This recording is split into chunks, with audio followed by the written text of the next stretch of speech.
First thing I want to do, just so I have it on tape, is just to get your first and last name, so I have proper spelling of that. Mm-hmm. So if you go ahead and give me first and last name and the spelling.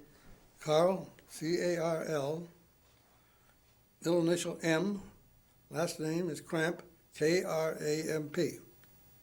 And you served in which branch? Army, U.S. Army. U.S. Army. Mm-hmm. So when did you enlist, drafted? I was enlisted in the National Guard, May 11th of 1940. I went in the National Guard. And then in September we was changed to upper company. We was the 34th Division, 34th Tank Company, 34th Division in 1940. Then in 1940, why they changed in September, they changed it to Company A, the 194th Tank Battalion. And that took in a company at St. Joseph, Missouri, and a company in Salinas, California. Then on February 10th, we were inducted into federal service and sent to Fort Lewis, and we trained at Fort Lewis. Then in September 41, we were sent to the Philippine Islands. Huh. Company B was sent to Alaska, so they split us up. And from there, it was rough.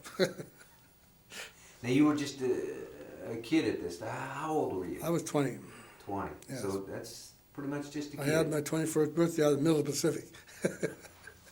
Heck of a birthday party Yeah. for you. Yeah. One that went on for a while. It went on for a while, yeah. Mm-hmm. So when did you first see active duty? I mean, when did you first see battlefront?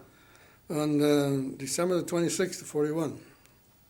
We moved in the front lines on the 25th of December.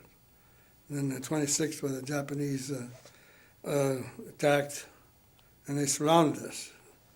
And we had to go through them to get out. And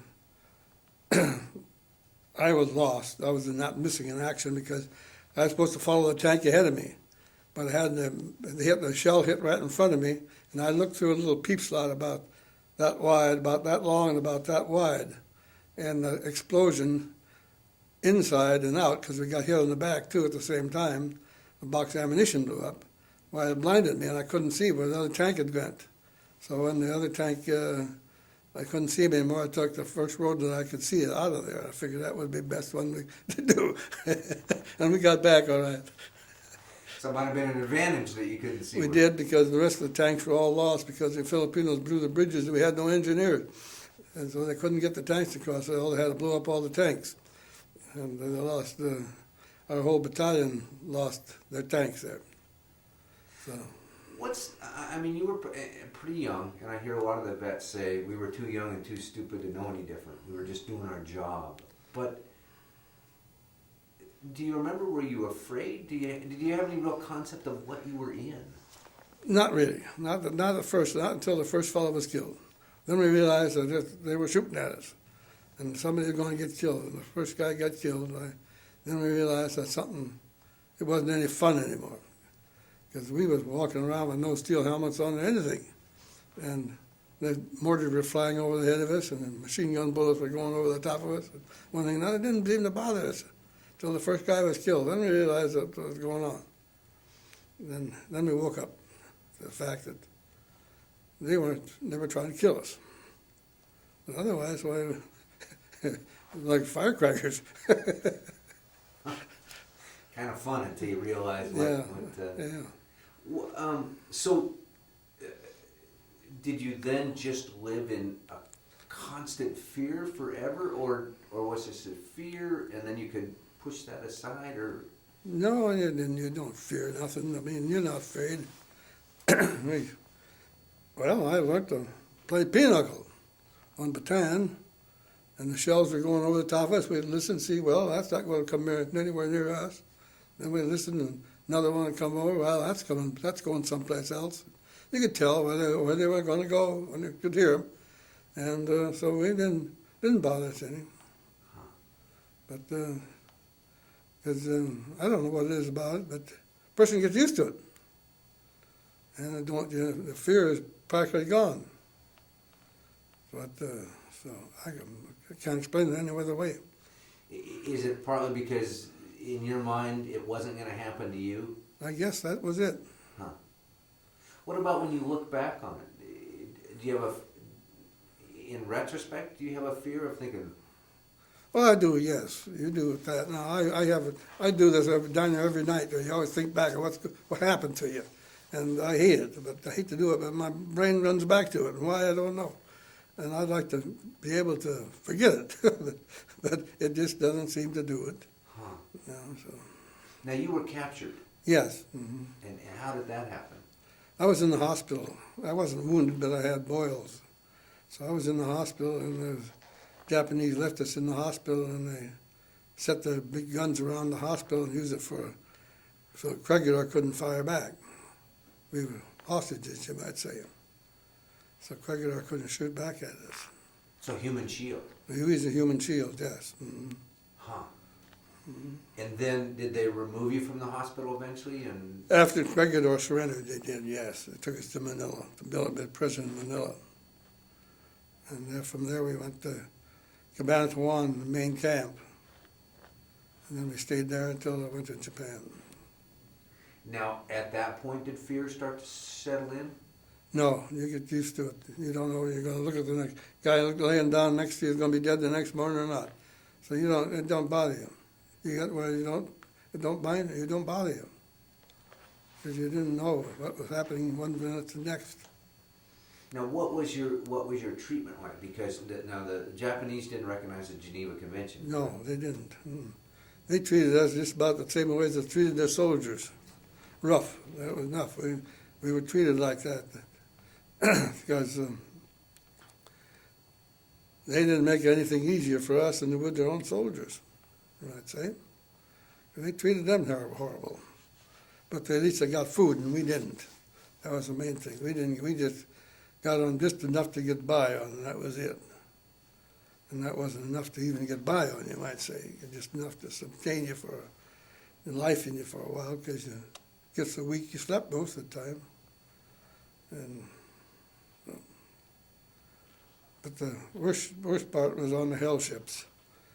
You went on those. You remember probably seeing the pictures of the old slave ships coming across. Well, we were down in the same position as that, but we weren't chained, you might say. We had a spot, and that was it. And it was messy down in there because they wouldn't let you out to the deck to go to the bathroom or anything like that. They put down buckets. And of course, everybody was sick from dysentery, one thing and another, and people got crapped on every night. It was laying down in different, where they were. Some of them had to be walked across, so people couldn't make it to the buckets where they had down in there. I got messed up. And they'd put down the rice in a bucket, and then they'd take the bucket out and fill it full of water, and then you drank sour water all the time. And that's what made you sick. And I remember coming out, getting off the ship at Moji, Japan, and we walked down the street, and the people on the street was gagging from the smell of us. Because we couldn't smell it, but they could. What did so that was transporting you from where they captured you to Japan, from the Philippines to Japan. Yeah. Mm-hmm. Huh. So now, how do you survive that? What's going on? Do you take your mind to other places, or do you just focus on minute to minute? Just minute to minute, I'd say. Yeah. You knew that anything could happen to you at any time, but you weren't afraid of it. You got where it was. You'd been that way for so long that you just didn't care anymore. You didn't care if you lived or died. And that was probably the best thing that could happen to a person when you get in a position like that. Now, when they put you in the camp, did they make you work, or did they? Oh yeah, we worked about 14 hours a day, 6 days a week. And let us have Sunday off. That was one thing. But the rest of the time we worked. We worked hard too, and it was hard work. What they have you do? Well, I was working in the Iwata Steel Factory at Japan, and the first we got there, they had us shoveling out the slag out of where they pour the steel from. And that stuff there is about 200 degrees. Well, they let it get down to about 150 degrees, and then they put us in there to try to shovel that stuff out with scoop shovels. Well, 1 minute when you had to put water on it to cool it down, but you worked in steam and you were just sopping wet all the time. And even when it was in the wintertime, why you come out of there, you just sopping wet. You didn't have no coats or anything like that, to put on, and so you're just freezing all the time. Yeah. Lived in barracks, or what did they? Yeah, we lived in barracks. Yeah. Slept on a grass mat. Blankets. Well, I got to describe our blankets. You might as well put a sheet of plywood over the top of you. They were made out of copra, and you could roll them up and stand them in the corner. There's no warmth in them. Huh. Did you, within your group within the barracks, did you form associations with other POWs, or stay yourself, or how? No, you didn't. You tried to stay. I would say that, well, I'll put it from my point of view. I had friends over there, but we didn't visit because when you got a chance to rest, you rested. You didn't make no associations or anything like that. When you got a day off, you slept most of the day. You get your strength back because that's all you could do. We didn't have much to eat. They'd give us rice and barley mostly, but barley and millet, what they fed us to the last. And if the Japanese would get the bottom of the carrots and we'd get the tops. So there wasn't much to that. They'd send you over fish soup sometime, but I think a fish just swam through it. Not a lot of meat. Not a lot of meat. Huh.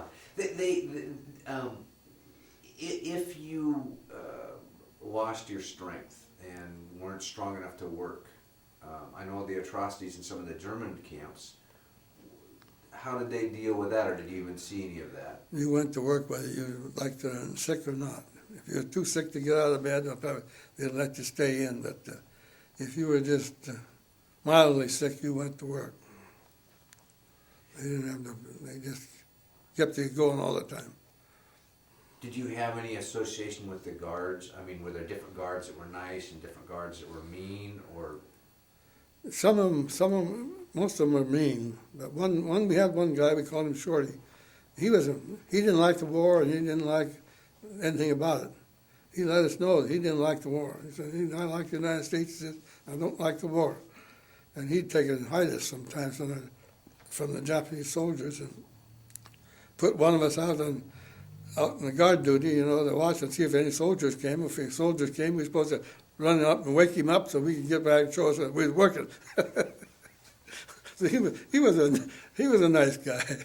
I'd say that much for him. He didn't like the war. And he let us know that, too, right off the bat. That it caught him when they'd half killed him. So there was this definite human relationship with some of the guards, where you saw that you were brother to brother. I mean... Well, I might say that with that fellow, but that was the only one that I knew. The rest of them were mean to you. They had a little upper hand over American, and they took it. Yeah. Was it? Do you think? Was it a hate for Americans, or was it that they were given power and they just were corrupted with? They were corrupted with power. That was what they meant. Yeah, they were small people, and they were lorded it over the bigger ones. That was about it. And I assume they were probably roughly the same age as you were. Yeah. Mm-hmm. And they were shoved into this job and. Well, the guards were older people. They had been in the army at one time or other and been discharged for some reason or other, and that's what they came from. But whether they've been wounded or what, I don't know. But they'd been ex-soldiers, and they were the ones that were mean. Did you ever? Warren was talking about this yesterday. He said that it was real hard to get the upper hand or play a little trick on him once in a while, but every so often you found some way to goad the guard a little bit. Did you run into any of that, or you were too busy surviving? Too busy surviving, yeah. Mm-hmm. They talked about their schedule. You had to get up because you had to be counted. Mm-hmm. Midday you had to be counted, and in the afternoon you had to be counted. So it was just very regimented. But they didn't work in Germany. No, we worked. So we were counted in the morning, and we counted in the evening again. But that was it. They had called us at noon because we was out working. And we were slave laborers. We were slaves, actually. And so they didn't bother with us at noon. How long were you in the camp? How Prison. long were you captured? I mean, how long were you a POW? About 3.5 years. Wow. So, in that time, you had no contact with any family. I got one package and one from home and one letter from one of my uncles. I never heard a thing. The rest of the time we never got anything. We sent out a card probably every 6 months, I think it was. And we were told what we put on it was supposed to be good health and everything, you know.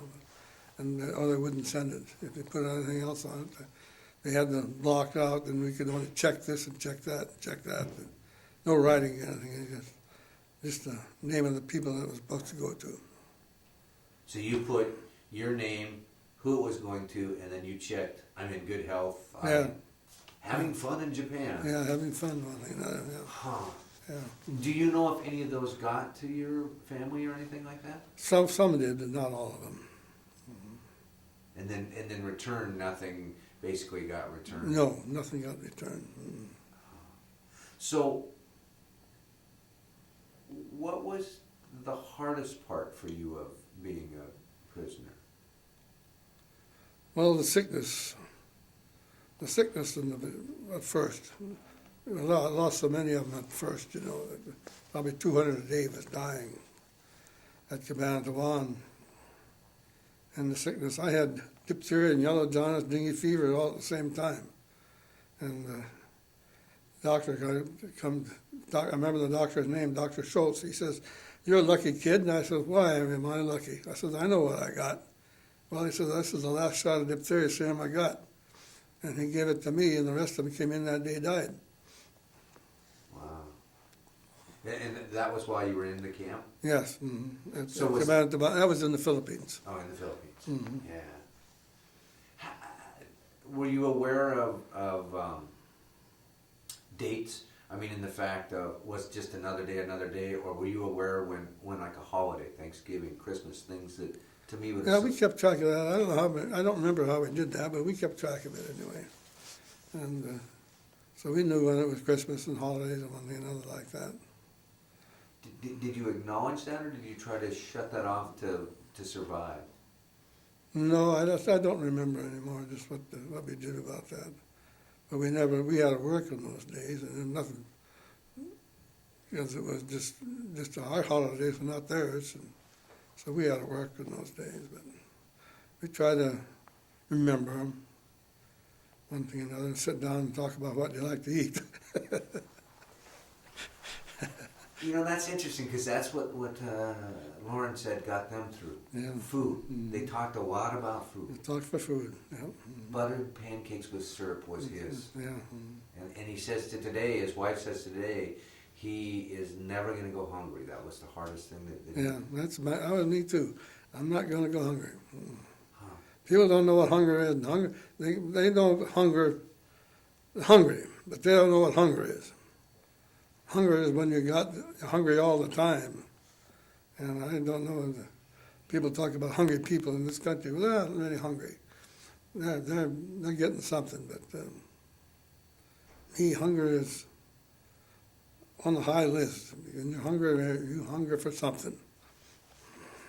Because it sounds like not only were you hungry, but you were dealing with this constant sickness. Constant sickness, yeah. So no food, no. Yeah. Huh. Did you, when you came out, were you pretty skin and bones? No, we weren't, because we was in there a whole month before the Americans came to get us in Japan there, and they dropped food to us, and we were eating day and night. We went on pretty fast. Did you get sick from getting all this food all of a sudden? Was that hard? No, we didn't. Huh. Yeah, Wow. but it was nice to get something to eat anyway. Have plenty to eat. What other POWs that were with you? Were you Germans, English, British? I mean, There was English, and East Indians, and I think there was some Dutch too, I don't know. Dutch East India or something like that. But it's mostly Americans. But there was some English. Do you keep in touch with any of the? No. No. When I you don't even remember the names even. Just the guys in my company. I keep in touch with some of those, but there's only about 8 of us left now, so I don't know. Some of them are sick pretty bad and off, and one thing and another. But I don't keep in touch. I don't remember we had to double up to stay warm, sleep together, and I don't remember even the guy's name that I slept with, because we didn't. They're just somebody to keep warm with. Try to keep warm with. Do you remember how you found out the war was over? Well, we was out working, and they sent us all back, and we heard all the people were standing around the radios, listening to the Emperor, and we knew there was something going on, but we didn't know what it was. So, and I'm glad the war ended there, because we found out later on, about 10 years ago now it was, that the Japanese had orders to shoot all prisoners of war the first week of September of 1945. So we were glad the war ended on the 14th of August. Wow. Boy, that had to be kind of bone-chilling to... Well, we didn't know it. We had 10 years ago, so it didn't bother us. We probably found out about it. Why we had heard of it been a little different if you'd been over there. Huh. So when the war ended, what happened in the camp? How did you get out? Did you wake up one morning and everything was different, or? Well, the Japanese soldiers left. We didn't have the guards, and so we just went into their place, and like the medicines and stuff. Why the Navy doctor? The day they dropped the A-bomb on Nagasaki, that was supposed to have been dropped on the Nevada Steel Factory. That was the first objective. But they brought it over and it was raining. So they took it down to Nagasaki and dropped it, but they bombed us out with incendiary bombs. We were out in the factory working.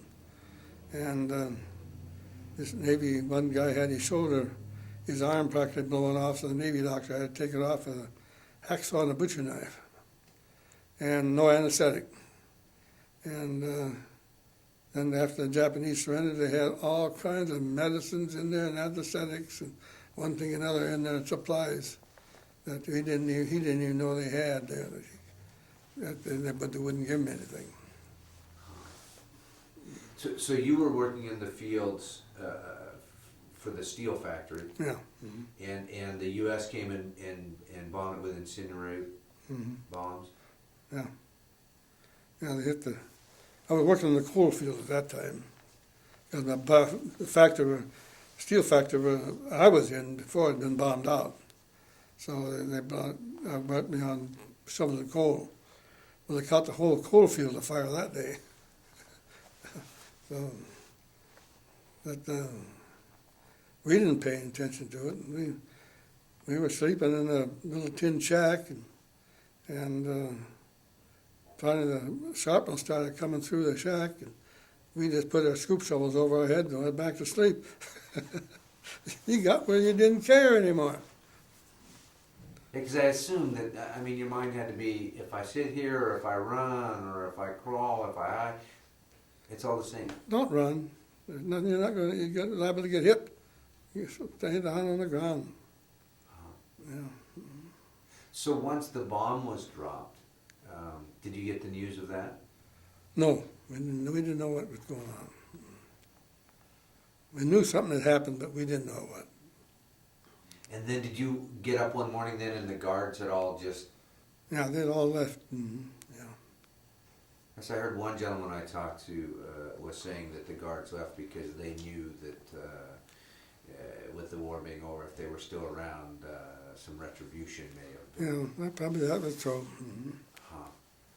So then you had the war's over. You got some news that the war's over, or just all of a sudden they started dropping food to you, or? No, we knew that the war, when they left the camp, we knew something had happened. We figured the war was over. and they left like that. But otherwise, we didn't know much. They dropped food to us, and that was some. They did send a representative on the, I think it was the Navy, came in and said that, told us that we had to stay there till we repatriated, I think it was. And then the food started dropping food over us.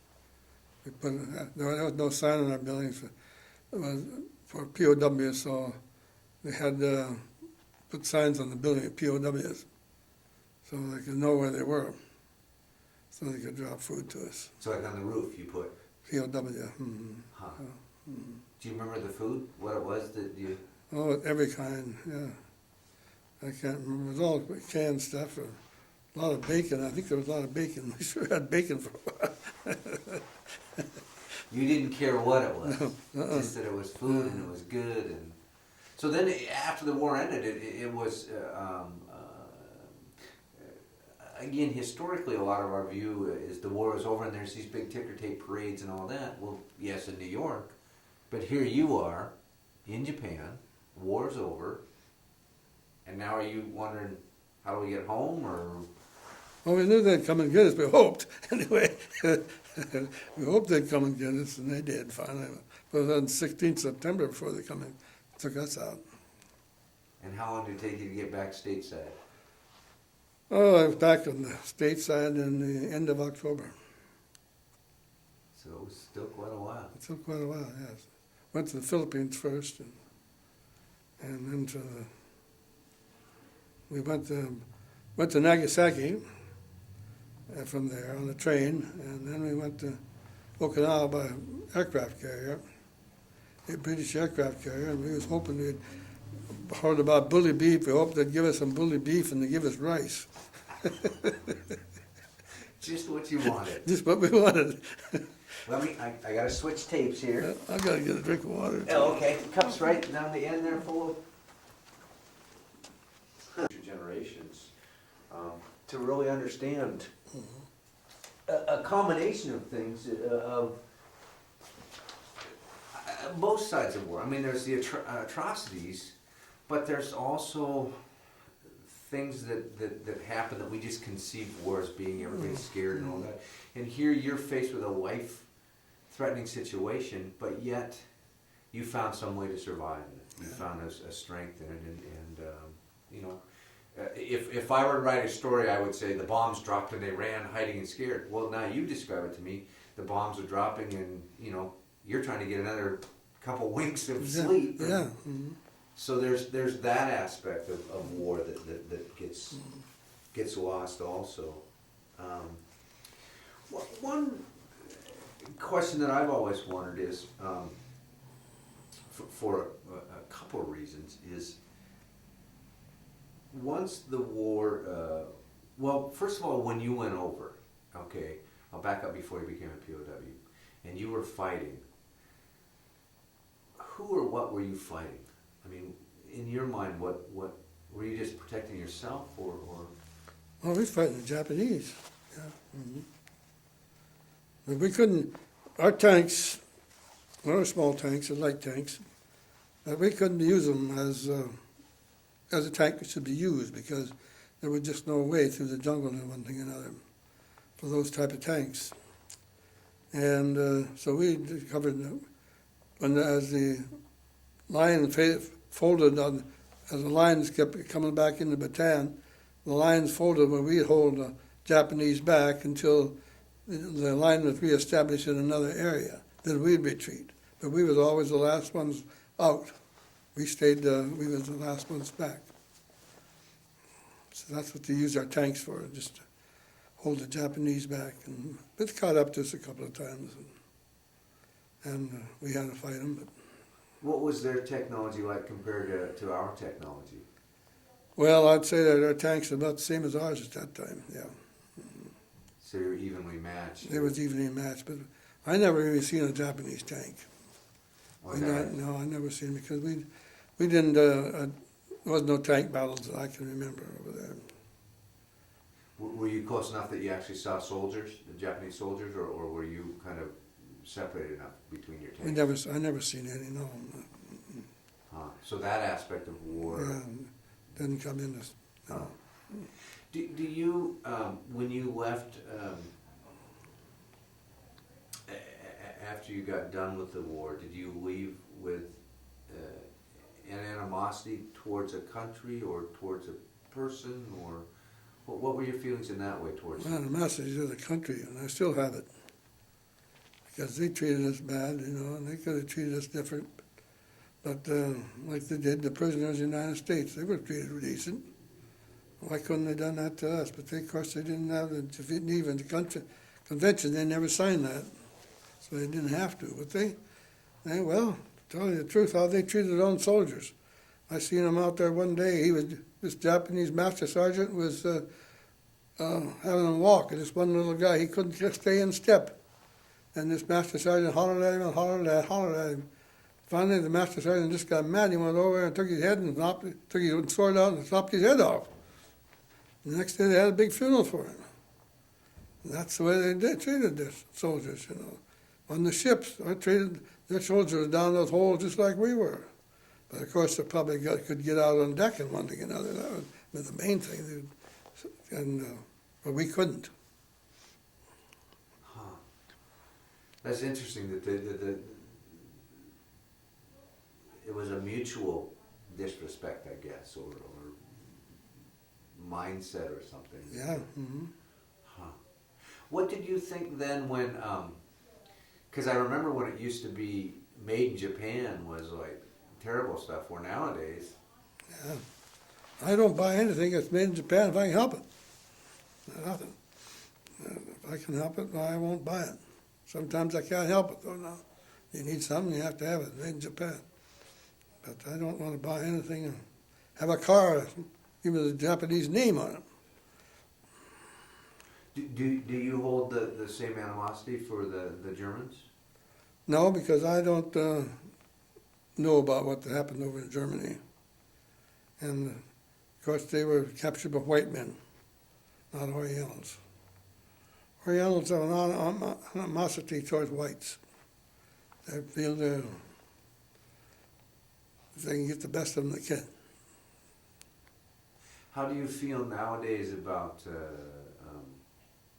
if you're doing business, say, around town and we're a Japanese American citizen you're dealing with?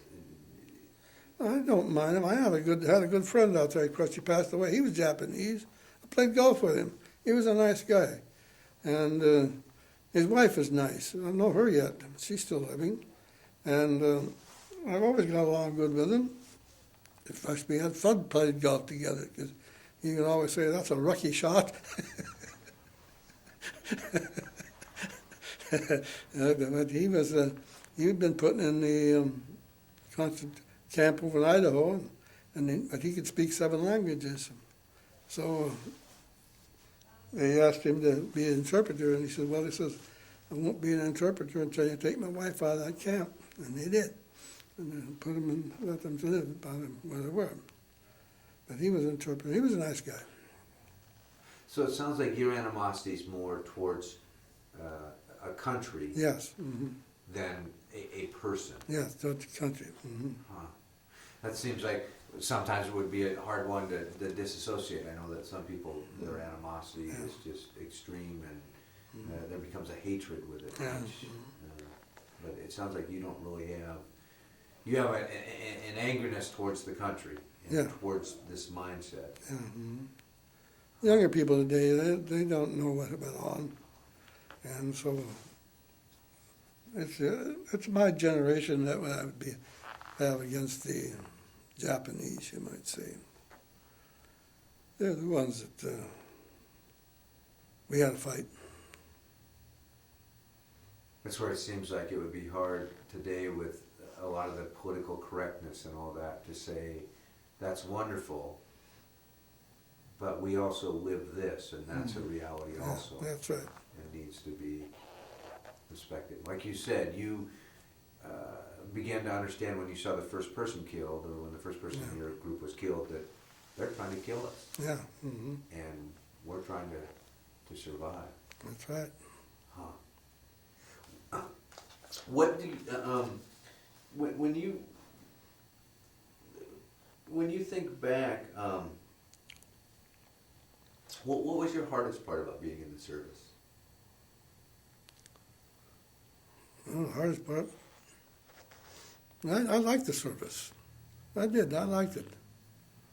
But I can't remember the hardest part there in the States or anything like that. I can't remember anything like that. So, but I liked it. I liked the guys and everything, you know. It didn't bother me. I liked the service. That's one thing when I've talked to vets, the interesting thing has been is that when you look at your full life, that World War II on the timeline was this very small part, yet there are these amazing bonds and relationships that were built between a lot of the veterans. Oh yeah. Yeah, but well, I can't explain it. I don't just know how to explain it, but I had no service, hardship in the service or anything like that, except in the enemies over there fighting. When you hear the national anthem or the Star Spangled Banner played, what do you feel? I always stand for that. I feel I'm proud of it. In fact, the first we run up an American flag, the first one we could get over our camp, and it brought tears to my eyes when we did that, because we knew it was there. We knew that what that meant, that flag meant to us. Do you think that the kids of today understand that, the freedom that you fought for? I don't think so. I don't think they do. They know what they have here in this country. They don't they don't think about it enough, I don't think. Take it for granted. They take it for granted, yeah. Mm-hmm. Do you think that there was a message from World War II for future generations?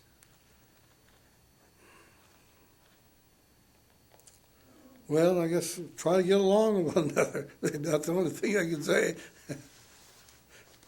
Not fight by, you know what the heck, like Israel and Palestine over there. I can't understand why people can't get along. Just because they're a different religion is all. And that's what bugs me is all, it's religious wars now. And, so I don't understand it. It's amazing how simple it is when you really get it down to the bottom line is try to get along. Try to get along. Yeah, that's about the only thing you can do. Do you think war has a purpose, or do you think war is a... Nobody wins from it. Nobody wins. You might save your country, but you don't win. Look at the people you lose. Good people, honorable people. Are you a hero? Do you think you're a hero? No. No, I don't think I'm a hero or anything like that. Didn't do enough, I don't think. Going and defending the freedom of your country, you don't think that's enough to... Oh, it's enough to do it, but we were disappointed that we couldn't do more than what we were doing. We didn't have nothing to fight with. But of course, in those days, why I don't think they was expecting a war so quick. Did you lose any of your buddies over there? Well, I lost my future brother-in-law, one of them, he passed away from malaria. And He's the one in the picture? he's passed away too, but he come back. But his other brother, he died over there. Huh. Like they put the Japanese put you in 10-man shooting squads. If one guy escaped, they'd shoot the other 9. And one fellow from our battalion from Los Angeles, California, he had to watch his twin brother be executed by the Japanese. Because one guy escaped from his company, his 10-man shooting squad. I can't even imagine having to face that. I mean, that's the hardest thing for me to understand as I interview the various vets is all that had to go on and how mentally you toughened yourself up to deal with that. But There was 4 guys that was in the barracks next to me. I mean, we had bays, you might call it, the bays where we slept. And they decided they'd go outside and see if they could get some food. And, because the Filipinos still had a little store outside the gate someplace, outside the fence. This was right after we got to Cabana Tawan. And so they went out and they got caught. Well, the Japanese, they tied them up to a post, on the fence post. And every one of them had beat up on a little while, for a while. They took him out that night and shot him. I don't understand that type of hatred. I mean, that's something I can guess it would be a hatred. They had to dig their own graves and they shot him. Another time they just called a guy through the fence. The guard wanted him to come through the fence. The guy went through the fence. Well, then the guard told him in and he was escaping. And they made him go out and dig his own grave and they shot him too. And there was 2 Navy officers. I know they escaped and they caught him. They brought him back to Cabana Tawan. They beheaded them. Things like that went on at Cabana Tawan. They'd cut off Filipinos' heads and stick them on the gate post, on the fence post, on the fence post.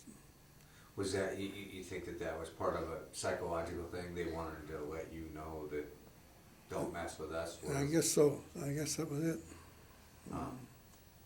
So it sounds like you chose to mind your P's and Q's and... Oh, I did some rotten things, I guess. What was it, did you know you were a part of history? This is what I've always wondered. I mean, when we look back, you read about things and you go, wow, that was history. But when you were there, did you realize that you were changing the world? No, we didn't. We didn't know. We didn't know what was going on in the outside world. So we just had a little spot by ourselves and nothing. We didn't know anything going on. No news got through or anything. What did you do after the war was over, once you left the... The first year I just took that off. Took my $20 a week and stayed home. My wife and I were married and took $20 a week and stayed home and did odd jobs and something or another. Then I went to work for the Sunshine Biscuit Company and worked for there for a couple of years. And then I got a job at Fernland Sanatorium. You want to work to run the post office. So that's what I did there for 7 years. And then I went into federal service in the post office department. Huh. So I retired from the federal service. Did World War II change your life? Oh, I think I did, yes. Mm-hmm. I don't know what I would probably have been back farming yet if I hadn't done that. Did you, a lot of people, and being the way that World War II was, when they got done, they came home, there was a country to run, and that part of their life was done, and they just moved forward. Is that kind of how you dealt with World War II? Yes. Mm-hmm. Mm-hmm. 50 years, it's just back then. That's back then, yeah. Mm-hmm. Huh.